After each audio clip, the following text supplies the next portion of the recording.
우리 이어서 오후 말씀으로 또 은혜를 나누도록 하겠습니다. 자, 하나님께서 지금 그 르호보암 또 여로보암 이 두 왕을 두고 또 등장시킨 사람이 하나님의 사람 또 둘을 등장을 시키시면서 이들에게서 일어난 일들로 통해서 우리에게 무엇을 보여주시고 가르쳐 주시려고 하시는가? 사실 의미 없는 등장은 없습니다. 자, 결론은 어떻게 됩니까? 여로보암에게 이적을 보여줬던 이 하나님의 사자는 결국 죽게 됩니다. 그게 결론입니다. 왜 하나님께서는 당신의 사람을 그렇게 하시는 것일까요? 무슨 잘못을 저질렀기에 그는 결국 돌아가는 길에 사자에게 습격을 당해서 죽게 됩니다. 어떻게 이런 끔찍한 일을 당하게 하시는 것일까? 자, 우리는 오전에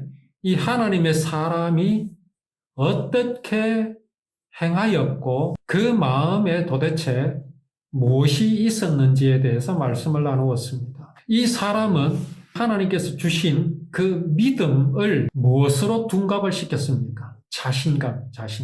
믿음으로 시험을 이기고, 믿음으로 유혹을 물리치고, 믿음으로 이겨야 할 것인데, 이 사람은 내게 믿음으로 주신 것으로 말미암아 능력이 발휘되고, 모든 것을 능히 헤쳐나가는 자신을 보고, 그만 자신감에 빠져버렸습니다.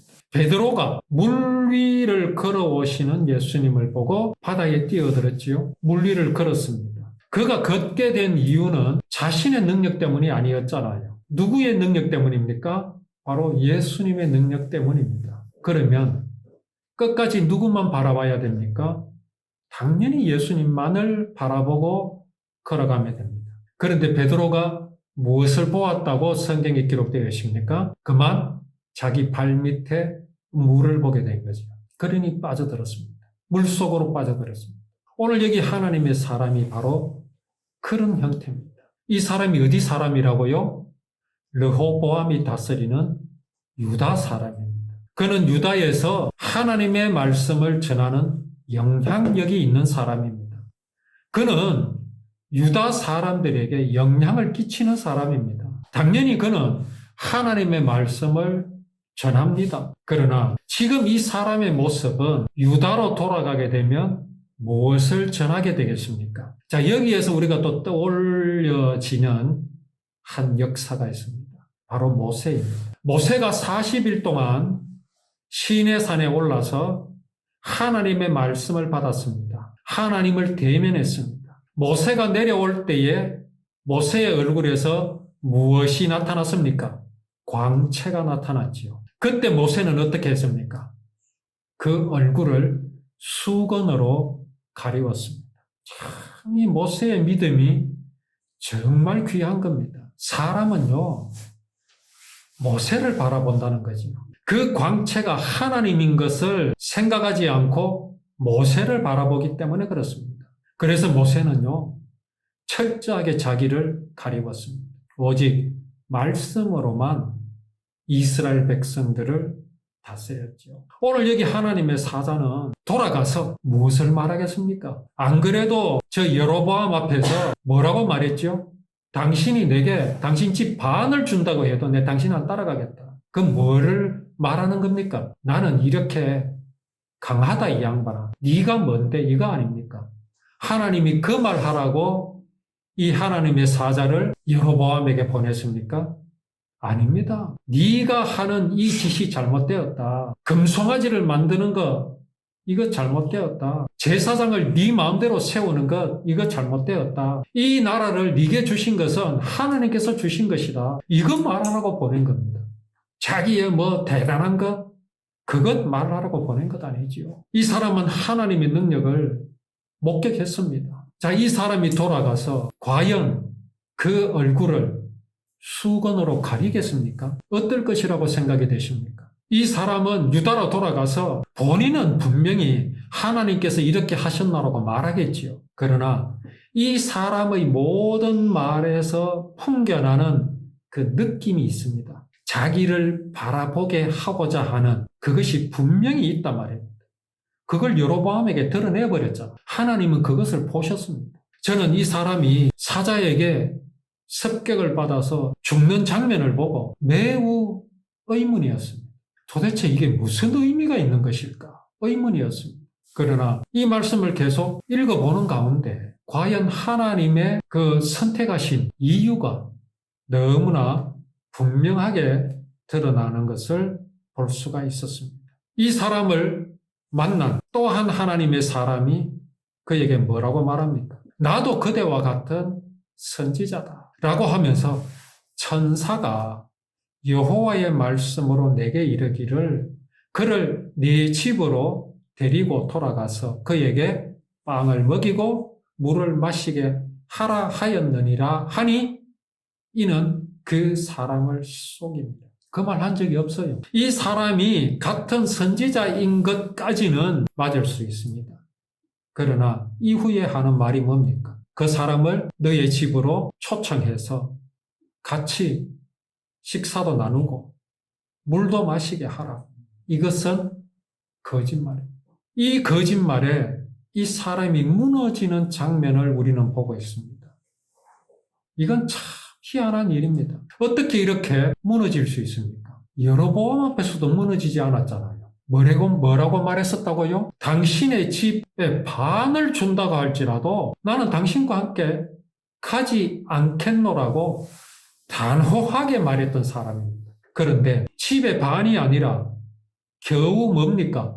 빵 한 조각, 물 한 모금 주겠다는 것에 이 사람은 그만 넘어가 버리고 많은 이 장면을 우리는 지금 보고 있습니다.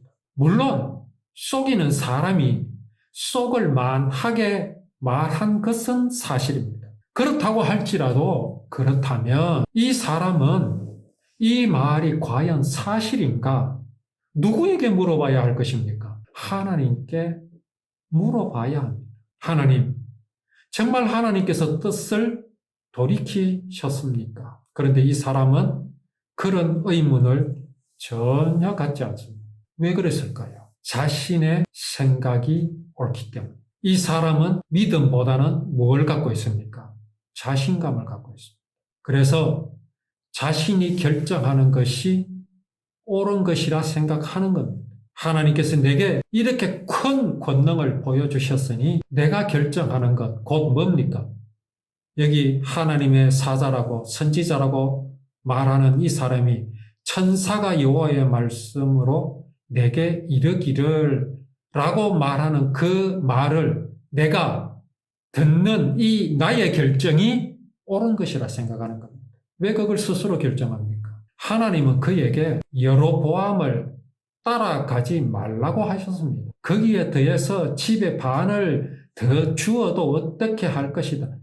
그런 말까지 할 필요가 없습니다. 그저 아니면 아니다, 맞으면 맞다 라고만 해야 할 것이 바로 사람입니다. 이러한 사람이 유다에 가서 어떤 영향을 미칠 것을 하나님은 아시는 것입니다. 유다 사람들이 이 사람의 영향을 받게 되면 어떻게 될 것인지를 하나님은 잘 아십니다. 그래서 이 사람을 하나님은 유다로 돌려보내실 수 없었던 것이지요. 그래서 이 사람은 그 하나님의 사람이라는 그 사람을 따라가서 그 집으로 들어갑니다. 그리고 그와 함께 먹습니다. 또 그와 함께 마십니다. 그가 유다에서부터 온 하나님의 사람을 향하여 외쳐 말합니다. 그가 누구냐 하면 이 하나님의 사람을 유혹한 그 하나님의 사람이 하나님의 사람을 향하여 외쳐 이르되 여호와의 말씀에 네가 여호와의 말씀을 어기며 네 하나님 여호와께서 네게 내리신 명령을 지키지 아니하고 돌아와서 너더러 빵도 먹지 말고 물도 마시지 말라 하신 곳에서 빵을 먹고 물을 마셨으니 네 시체가 네 조상들의 묘실에 들어가지 못하리라 하셨나니. 이 사람은 유령입니까? 도깨비입니까? 하나님의 사자입니까? 도대체 이 사람의 정체는 무엇입니까? 하나님께서 이 사람을 통해서 하나님의 사자에게 무엇인가 주시려 하신 것이 분명히 있습니다. 그것은 이 사람이 여로보암 앞에서 보인 태도가 잘못된 것임을 보여줍니다. 하나님은 한번 지시한 것은 변개하지 않으십니다. 그렇다면 하나님의 사람이라고 말하면서 누군가가 다가와서 계획이 변개되는 것, 계획이 이제 바뀌었다라는 것을 말할 때에는 이 사람은 어떤 태도를 가져야 합니까? 자신의 생각을 한 번쯤은 돌아보아야 합니다. 나는 지금 하나님의 명령과 하나님의 계획을 따르고 있는지 아니면 내 생각을 따르고 있는지 이것을 분명하게 다시 한번 돌아볼 기회를 하나님께서 주신 겁니다. 그런데 이 사람은 전혀 그렇지 않았습니다. 그렇게 하지 않았습니다. 이런 사람은 유다로 돌아가서 안 됩니다. 거기에 가서 하나님의 말씀이랍시고 유다 사람들에게 말해서 안 됩니다. 그래서 하나님께서는 이렇게 이 사람에게 다가오신 것이지요. 자, 이제 이 사람은 돌아갑니다. 돌아가는데 사자가 길에서 그를 만나서 물어 죽입니다. 참 이것을 보면 하나님의 속을 모르는 사람은 어떻게 말합니까? 참 잔인하다라고 말하겠죠. 그렇지 않습니다. 더 잔인한 것은 무엇이겠습니까? 이 사람을 유다로 그냥 돌아가게 해서 유다 사람들이 이 사람의 전하는 말로 인해서 하나님을 멀리하게 되고 언약을 잊어버리게 되고 율법을 잊어버리게 되는 것이 더 잔인하고 비참한 것임을 알아야 합니다. 사자가 길에서 그 사람을 만나서 죽였습니다. 시체가 길에 그냥 버림바가 되었지요. 그런데 그 사람이 타고 가던 나귀는 그 곁에 서 있었고 사자도 그 시체 곁에 그냥 서 있습니다. 사자는 어떻게 해야 합니까? 죽였으면 먹어야 하죠. 그리고 나귀는 어떻게 해야 합니까? 잡아먹히든지 아니면 도망가야 하는 거죠. 그런데 이 장면을 보면 사자는 사람을 죽여놓고 먹지 않습니다. 그리고 나귀는 도망가지도 않고 사자는 그 나귀를 또 죽이지도 않습니다. 무엇을 보여줍니까? 사자가 이 사람을 습격한 것이 단순한 일이 아니라는 것입니다. 그냥 자연스럽게 일어난 일이 아님을 보여주십니다. 하나님께서 행하셨음을 보여주십니다.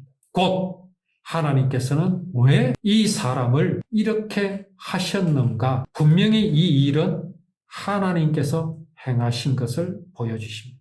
우리가 이 말씀을 통해서 정말 하나님께서 당신께서 택하신 이스라엘을, 유다를 어떻게 지키시며 또 그들이 어떤 이제 마음으로 살아가야 할 것을 우리에게 분명하게 보여주십니다. 그렇게 살아가게 하심으로 이스라엘을 통하여 또한 유다를 통하여 하나님께서 이루실 그 구원의 언약이 보존되고 지켜지고 간직되게 하시려는 하나님의 그 변함이 없으신 그 계획을 오늘 우리는 이 말씀을 통해서 볼 수 있습니다. 그리고 볼 수 있어야 합니다. 이러하신 하나님의 언약은 바로 우리를 향하신 것이고 사랑하시기 위하여 창조하신 사람을 향하신 하나님의 사랑이신 것을 우리가 알고 정말 이러한 하나님의 사랑을 늘 기억하고 되새기며 누리는 우리의 믿음의 생활이 되기를 원합니다.